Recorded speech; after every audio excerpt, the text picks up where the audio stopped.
हमने recently Spiderman across the spider verse देखी। मैंने तो देखी, आपका पता नहीं देखी है या नहीं देखी, बताओ फिर कमेंट बॉक्स में। तो यहाँ इस मूवी में एक शब्द था जो हमें बार बार सुनाई दे रहा था, कैनन इवेंट। तो what is the canon event and ये कैनन इवेंट कैसे होता है, उसे कैसे रोका जा सकता है, एंड अगर कैनन इवेंट को रोक दिया जाए तो उससे क्या होगा। तो चलिए शुरू करते हैं।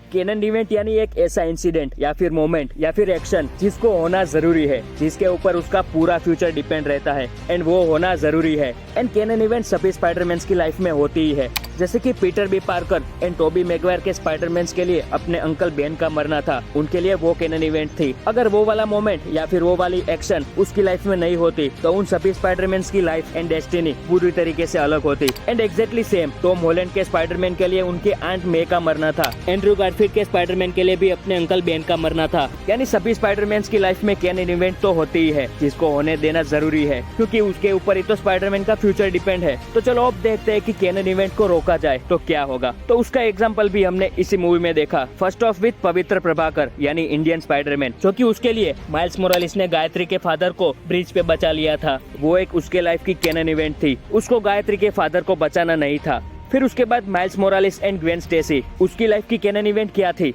तो माइल्स एंड ग्वेन के फादर पुलिस से कैप्टन बनेंगे। फिर जब वो शपथ लेंगे फिर एक बच्चे को बचाते वक्त उनकी मौत हो जाएगी। बट यहाँ ग्वेन स्टेसी ने अपने फादर को प्रमोशन लेने से रोक दिया, यानी he is not a captain anymore. तो यहाँ तो कैनन इवेंट स्टॉप हो गई। फिर माइल्स मोरालिस वो भी अपने फादर को रोकने के लिए अपने अर्थ 1610 में जाता है, बट वो गलती से अर्थ 42 पे पहुँच जाता है। वो भी कैनन इवेंट रोकने के लिए ही जा रहा था, बट वो गलती से अर्थ 42 पे पहुँच जाता है। माइल्स मोरालिस अपनी लाइफ की कैनन इवेंट रोक पाएगा या नहीं, वो जानने के लिए तो हमें स्पाइडरमैन बियॉन्ड द स्पाइडरवर्स देखना पड़ेगा। एंड अगर एक हिसाब से देखा जाए तो ये कैनन इवेंट नेक्सस इवेंट से कनेक्टेड है। अगर कोई कैनन इवेंट को रोकता है तो वहाँ मल्टीवर्स में वहाँ से एक और लाइन ओपन हो जाती है, that's called an nexus event. मतलब प्रॉब्लम ही problem. I am hoping guys कि आप सबको सब समझ में आ गया होगा। Then like, share and comment, and main thing don't forget to subscribe.